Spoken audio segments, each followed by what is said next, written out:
다시 가치다라는 제목으로 같이 하나님 말씀 나누겠습니다. 우리는 어제 본문을 통해서 바벨론 군대가 애굽의 군대가 도움을 주러 유다로 가까이 오고 있다라는 소문을 듣고 다시 돌아갔다라는 내용을 나눴습니다. 오늘 본문은 그 후에 벌어진 내용을 다루고 있습니다. 오늘 본문 11절 말씀에 보면 바벨론 군대가 돌아가자 남유다 사람들은 마치 이것이 하나님의 구원인 줄 생각하고 남유다가 승리한 것처럼 여겨서 축제의 분위기가 됩니다. 그러나 하나님의 말씀이 임하고 예레미야는 그들에게 그렇지 않다. 다시 바벨론이 와서 너희 성을 다 불태우리라는 불길한 예언을 하게 됩니다. 그리고 나서 12절에 예레미야는 땅을 상속받기 위해 분깃을 받기 위해 예루살렘을 떠나 자신의 고향 베냐민 땅에 있는 아나돗으로 돌아가는 장면이 나옵니다. 이미 32장에서 여러분 기억하시는지 모르겠지만 예레미야는 하나님의 명령에 의해서 아나돗에 있는 땅을 삽니다. 그 땅을 왜 사냐? 곧 나라가 이제 풍전등화 있고 곧 멸망할 건데 그때 이제 하나님께서 말씀하시죠. 다시 너희를 회복할 것이기 때문에 그 땅을 돈을 주고 사라고 얘기를 하고 기업을 물으라고 얘기를 하시는 것이죠. 그렇기 때문에 예레미야는 하나님의 말씀대로 아나돗에 있는 땅을 구매를 했고 그렇기 때문에 그 땅의 분깃을 가는 것 자체도 이상한 일이 아닙니다. 그래서 내려갔는데 13절에 베냐민 지파의 문에 도착하자 갑자기 이리야라고 하는 문지기의 우두머리가 예레미야를 붙잡습니다. 그는 예레미야를 향해 이렇게 말하죠. 내가 갈대아인에게 항복하려 하는도다. 예레미야가 바벨론의 앞잡이인 것처럼 얘기를 하는 거예요. 계속해서 예레미야가 이제 하나님의 말씀을 전하다 보니까 바벨론에게 멸망할 거다.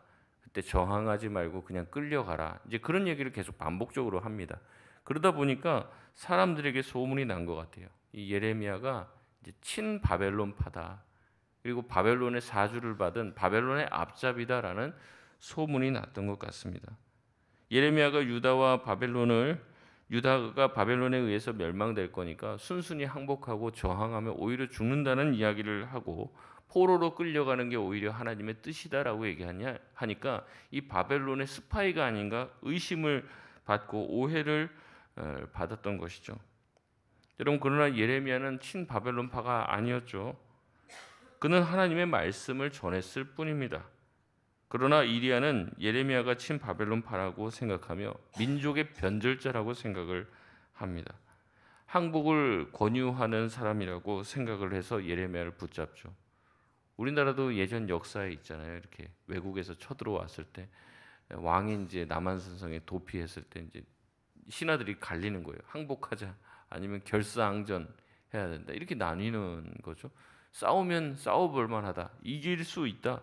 어떻게 오랑캐에게 무릎을 꿇느냐? 어떤 사람은 더 이렇게 버텨봤자 백성들만 죽어나갑니다. 이제는 항복해야 됩니다. 이렇게 얘기하는 거죠. 이제 나뉘는 거예요. 아마 시드기야의 조정도 이렇게 사람들이 그 생각과 의견들이 둘로 갈라졌을 가능성이 높습니다.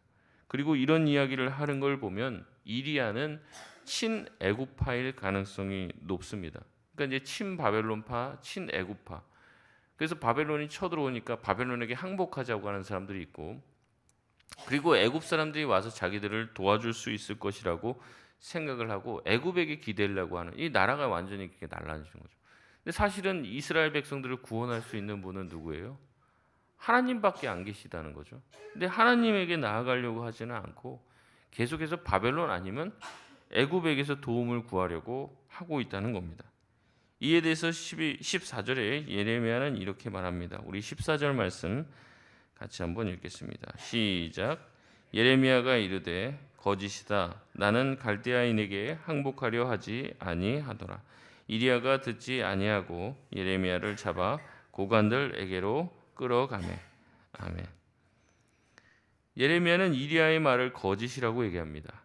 예레미야는 갈대아인 바벨론에게 항복하려고 온 것이 아니죠. 다만 그냥 분깃을 받으러 왔을 뿐입니다. 그러나 이리야는 듣지 않고 예레미야에게 이 바벨론의 스파이라고 하는 혐의를 씌워 고관들에게로 끌고 갑니다. 이 보고를 들은 고관들은 15절에 분노하죠. 어떻게 합니까? 예레미야를 잡아가서 때려서 태형을 내리고 서기관 요단단의 집에 가뒀습니다. 이 고관들은 그렇게 생각했을 거예요. 나라가 풍전등화의 상황입니다. 이때 어떻게든 나라를 지키려고 해야지, 어떻게 바벨론의 나라를 팔아먹으려고 하냐, 다른 나라에 빌붙으려고 하냐. 애국자들은 그냥 이 예레미야를 둘 수가 없었던 거죠.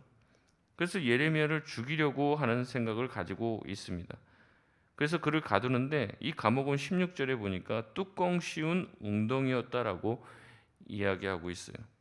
세번역 성경은 여기서 이 감옥을 지하 감옥이라고 번역을 했습니다. 그리고 NIV 성경은 깊은 곳에 있는 던전이었다라고 번역을 합니다. 어쨌든 이 지하 깊은 곳에 굉장히 거처하기가 쉽지가 않은 그런 곳이었던 것 같아요. 여러분, 사실은 예레미야는 하나님의 말씀을 전한 거죠. 친 바벨론파도 아니고 친 애굽파도 아니에요.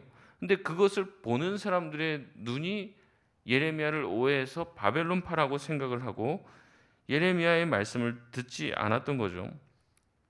예레미야는 오직 하나님의 말씀에만 순종했습니다. 전하라고 하니까 전한 거예요. 자기 또한 그 말씀을 전하고 싶지도 않습니다. 전에도 듣지 않겠다고 하나님도 말씀하셨고 자기가 이런 불길한 예언을 할 필요도 없었어요. 그러나 그는 하나님의 선지자이기 때문에 백성들의 마음을 아프게 하고 민족의 멸망을 설교할 수밖에 없었던 것이죠. 그러니까 하나님에게만 순종했습니다. 근데 그 결과가 뭐예요? 예레미야에게 찾아온 결과가 두들겨 맞고 지하 깊은 감옥에 갇혀지는 거죠. 이 뚜껑 씌운 웅덩이가 어떤 건지 모르겠는데 이제 여러 가지 우리가 그때 상황을 추측하지만 이제 미얀마 선교사로 갔던 이 아도니람 저드슨이라고 하는 사람이 있어요. 그 사람 전기를 읽어보면 미얀마에서 복음을 전하다가 이제 갇혔는데 이제 10년 동안 이제 감옥에 갇히거든요. 근데 감옥이 어떤 감옥이냐면 그냥 늪지대예요. 늪지대 위에다가 이렇게 나무로 이렇게 감옥을 했는데 몸의 반이 그냥 물 속에 들어가 있는 거예요. 늪 속에. 10년 동안 거기서 사는 거예요. 먹을 것만 던져주고. 선교사로 갔는데 거기 갇혀갖고 10년을 있는데 몸의 반이 물 속에 잠겨 있으니까 몸이 툭툭 부은 거죠. 그리고 이제 어쨌든 사람이 살면은 배설을 하게 되잖아요. 그러니까 그 자기 그냥 배설물 속에서 사는 거예요. 그냥 자기가. 거기서 그렇게 10년을 사는데 정말 죽고 싶은 적이 한두 번이 아니었다고 얘기합니다. 아마 예레미야도 아마 그런 유의 어떤 지하 감옥에 갇혔을 것 같아요. 억울한 누명을 썼습니다. 하나님의 말씀만 전했는데 친 바벨론파다. 우리로 말하면 이제 친일파라는 누명을 쓴 거죠. 옥에 갇히게 되었어요. 예레미야가 이 감옥에 갇힌 지 여러 날이 되었다고 얘기합니다. 17절에 시드기야 왕은 사람을 보내어 예레미야를 찾습니다. 예레미야를 감옥에서 끌어내고 비밀스럽게 여호와께로부터 받은 말씀이 있는지 묻습니다. 예레미야는 있다고 얘기하죠. 앞에서 예레미야는 하나님의 말씀을 전했을 때 바벨론 군대가 돌아간 것이 아니라 다시 돌아올 것이고 이 성을 다 불태울 것이라고 이야기했다면 이번 예언은 시드기야의 미래에 대한 예언입니다. 예레미야는 시드기야 왕이 바벨론 왕의 손에 넘겨질 것이라는 이야기를 합니다. 이 부분에서 많은 신학자들이 얘기해요. 시드기야가 왜 공개적으로 예레미야를 불러서 물어보지 않고 왜 그를 불러서 비밀스럽게 혹시 하나님한테 받은 말씀이 있느냐 이렇게 조심스럽게 물어봤냐는 거죠. 굳이 이렇게 찾아올 필요도 없죠. 어떻게 보면 물어보고 싶은 게 있으면 사신을 보내갖고 물어봐도 되는데 직접 가까이 예레미야를 불러서 다른 사람이 듣지 못하도록 비밀스럽게 물은 이유가 무엇이냐? 신학자들이 얘기합니다. 아마 시드기야가 예레미야 말을 이제 받지는 않았어도 마음 깊은 곳에서는 예레미야가 하나님의 말씀을 받아서 이야기하는 하나님의 참 선지자라는 것을 어느 정도는 인정하고 있었기 때문에 듣기 싫은 말이에요. 듣기 싫은 말인데 어때요? 그가 말하는 게 하나님의 말씀이라는 확신이 어느 정도는 있는 거죠. 그러니까 궁금한 거예요. 하나님이 혹시라도 마음을 바꾸시진 않았는지 다른 말씀을 하지는 않으셨는지 예레미야의 말을 듣고 싶은 것이죠. 예레미야는 시드기야의 운명을 예언한 후 18절에 이렇게 말합니다. 18절 말씀 같이 한번 읽겠습니다. 시작. 예레미야가 다시 시드기야 왕에게 이르되 내가 왕에게나 왕의 신하에게나 이 백성에게 무슨 죄를 범하였기에 나를 옥에 가두었나이까. 아멘. 예레미야는 시드기야에게 억울함을 토로합니다. 내가 무슨 죄를 범한 게 있습니까? 내가 무슨 스파이 짓을 했습니까? 무슨 짓을 했습니까? 왜 나를 옥에 가두었냐고 반문합니다. 19절에 이어서 바벨론 왕이 와서 이 성을 치지 아니하리라고 예언한 왕의 선지자들은 어디 있냐고 따져 묻습니다. 무슨 말이냐면 자기는 하나님의 말씀을 받아서 진리만을 말했어요. 하나님이 하신 말씀대로 또 됐습니다. 지금 바벨론이 쳐들어와서 지금 나라가 곧 무너지기 일보 직전이에요. 그러니까 자기는 여태까지 거짓말을 한 적이 없어요. 참말만 했단 말이에요. 진리만을 얘기했어요. 근데 왜 자기는 옥에 갇히고 거짓 희망을 노래한 사람들 있잖아요. 거짓말을 했던 거짓 선지자들. 그 사람들 지금 다 어디 갔냐는 거죠. 왜 그 사람들은 예언한 대로 되지도 않았고 그러면 하나님의 율법대로 돌에 쳐서 죽여야 되는데 벌을 받아야 될 사람은 벌을 받지 않고 왜 벌을 받지 말아야 될 자기 같은 사람은 벌을 받냐 이 말이죠. 거짓 선지자들은 희망을 예언했습니다. 좋은 얘기를 했어요. 바벨론 안 쳐들어올 거다.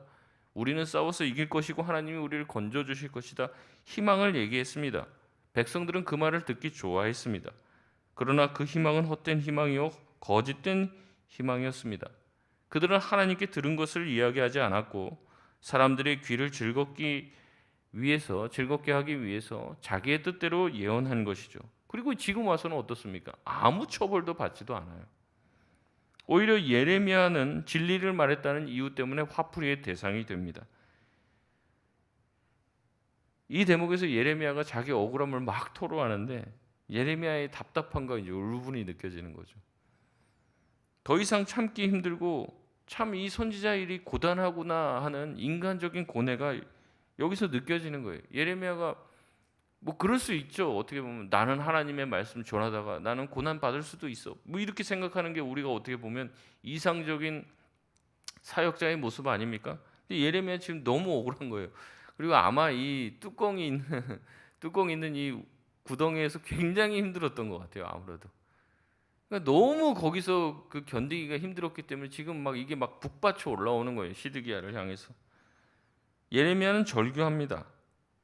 여기서 선지자도 사람이라는 것을 알 수 있죠. 하나님의 말씀을 전하기 때문에 말씀을 전했다가 당하는 채찍질과 몽둥이가 그를 피해가는 것은 아니었어요. 하나님이 다 거기서 뭐 지켜줍니까? 맞으면 맞는 대로 그냥 사람들이 비난하고 자기를 막 역적으로 몰아도 하나님이 뭐 갑자기 나타나서 자기를 지켜주지나 말이죠. 안 그래요. 그러니까 너무 힘든 거예요. 자기도 인기 있고 뭐 하늘에서 불 내리는 엘리야와 같은 선지자가 되고 싶지 않겠습니까? 근데 왜 나는 여기서 이렇게 뭐 불길한 예언하고 희망도 얘기하지 못하고 절망과 멸망을 얘기하는 선지자가 돼야 되는가? 예레미야가 자기 나라를 사랑하지 않겠습니까? 아닐 겁니다. 누구보다도 자기 나라를 사랑하는 사람이 예레미야예요. 근데 그 나라를 멸망시키겠다는 하나님의 예언을 들고 그 말씀을 대신 전해야 되는 그 심정을 아냐는 거죠. 그래도 하나님이 가서 하라고 하니까 그렇게 하는 거예요. 근데 했더니 뭐 좋은 일이 벌어지는 게 아니죠. 두들겨 맞고 감옥에 갇혀서 정말 너무 힘들었던 것 같아요. 20절에 얘기하죠. 뭐라고 얘기합니까? 우리 20절 말씀 같이 한번 읽겠습니다. 시작. 내 주 왕이여 이제 청하건대 내게 들으시며 나의 탄원을 받으사 나를 서기관 요단안의 집으로 돌려보내지 마옵소서. 내가 거기에서 죽을까 두려워하나이다. 아멘. 내가 다시 그 감옥에 갇히면 그 감옥이 너무 험해서 내가 거기 있다가는 오래 못 살 것 같아요. 요 얘기하는 게 아니에요. 무슨 얘기하는 것 같습니까? 가면은 나 너무 힘들어서 내 스스로 목숨을 끊을지도 모르겠다는 그 얘기하고 있는 거예요. 그러니까 거기 나 보내지 말라고. 그러니까 거기가 너무 힘들어서 거기 갇히면 나 오래 못 삽니다. 이 얘기가 아니라 너무 힘들어서 이 고통을 견디기 힘들어서 내 스스로 내 목숨을 끊을지도 모르니까 날 거기 보내지 말라는 거예요. 얼마나 선지자가 힘들면 이 얘기를 하겠습니까? 자기는 이 백성을 사랑해서 진심으로 하나님의 말씀을 전하는데 사람들은 그를 향해서 불길한 선지자다. 재수없다. 저 멀리서부터 와도 막 침을 태태 뱉고 부정적인 선지자로 낙인을 찍습니다. 민족의 배반자로 점 찍었습니다. 여러분 우리는 선지자에 대해서 이렇게 얘기할 수 있어요. 아, 그래도 하나님만 아시면 되지. 하나님만 바라봐라. 근데 선지자도 사람입니다. 맞고 힘들고 어려우면은 그 길을 가기가 쉽지가 않은 것이죠. 여러분 우리도 마찬가지 아닙니까? 신앙으로 버텨야 되는 것 알죠. 그러나 때로는 신앙으로 버티기 힘든 순간도 찾아온다는 겁니다. 억울한 일을 당하고 하지도 않은 말을 했다고 얘기하며 답답하고 밤잠을 설칠 만한 일들이 겹겹이 찾아올 때 우리는 하나님께 얘기하는 거죠. 하나님 너무 힘들어요. 이제 그만하고 싶어요. 라는 고백을 하게 된다는 거죠. 특히 하나님의 일을 하다 이런 일을 당하면 더욱더 속이 상합니다. 나는 정말 내 사심은 하나도 없어요. 정말 진실한 마음으로 하나님이 기뻐하시는 일을 한다는데 옆에 사람들이 이제 수군거리고 오해를 하는 거죠. 그럴 때 어떻습니까? 다 때려치우고 집어치우고 싶은 거죠. 그러나 더 깊이 묵상해 보면 이 과정들을 통해서 예레미야는 하나님의 마음을 더 깊이 알게 되는 것을 보게 됩니다. 사실은 예레미야가 지금 힘들어하고 답답해하고 너무 지금 마음 아파하지만 예레미야는 이 과정을 통해서 자기만큼이나 하나님이 이 백성을 보면서 마음 아파하셨고 답답해하셨고 고통스러워하셨다는 것을 깨닫게 되는 거죠. 하나님이 이 백성들을 도와주고 용서해주고 이렇게 하니까 하나님을 오해하는 거예요. 하나님이 오래 참아주고 있는데 그게 아니라 뭐 이렇게 해도 하나님이 자기를 뭐 어떻게 하지 않네. 그러면서 더 오만방자해지는 거죠. 뭐 이렇게 해도 나중에 제사 드리고 회개하면 되겠네. 이러면서 더 엇나가는 거예요. 계속해서. 하나님의 마음이 자기의 마음보다 더 아팠음을 예레미야는 느끼게 되는 것입니다. 결국 예레미야의 부탁으로 시드기야는 예레미야를 보호해 줍니다. 요단아랑의 집으로 보내지 않고 예레미야를 시위대 뜰에 가두게 되고 자신의 권한 안에서 그를 보호해 주기로 결정하고 이제 예레미야는 유다의 멸망 때까지 그곳에서 있게 된다는 것이죠. 말씀을 맺겠습니다. 하나님의 일을 하다가 고난 당하는 것은 특별한 일이 아니에요. 많은 선지자들과 예수님이 가신 길입니다. 세상은 어둠이죠. 빛을 싫어하고 진리를 거부합니다. 그렇기 때문에 진리를 말하고 빛을 말하면 거부하고 싫어하고 그래서 그런 말을 하는 사람들을 멀리하고 이상하게 오해 만들고 누명을 씌우고 또한 핍박하는 것이죠. 그렇기 때문에 하나님의 일을 하다가 고난당하는 것을 이상하게 여기지 말아야 합니다. 더 깊어지는 기회로 삼아야 되죠. 더 신앙이 단단해지는 계기로 삼아야 합니다. 하나님의 심정을 이해하는 곳에 이루고 나아가야 됩니다. 그래야지 고난을 우리에게 닥친 그 고난을 통해 하나님의 마음을 더 알게 되는 귀한 계기로 쓸 수 있다는 거죠. 오늘도 고난이 찾아오더라도 주님을 위해서 살 수 있는 주님을 바라보며 주님의 마음을 이해할 수 있는 저와 여러분이 되시길 주의 이름으로 소원합니다. 우리 이 시간 같이 합심해서 기도하겠습니다.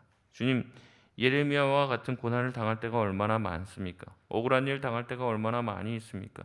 하나님, 정말로 그만하고 싶다는 고백을 하고 싶을 때가 얼마나 많이 있습니까? 주님, 그러나 그 가운데서도 하나님은 우리보다 더 힘드셨고 더 마음 아프셨고 그 영혼을 위해서 더 눈물 흘리셨다는 것을 기억하며 주님의 마음을 더욱더 헤아릴 수 있는 자들 되게 하여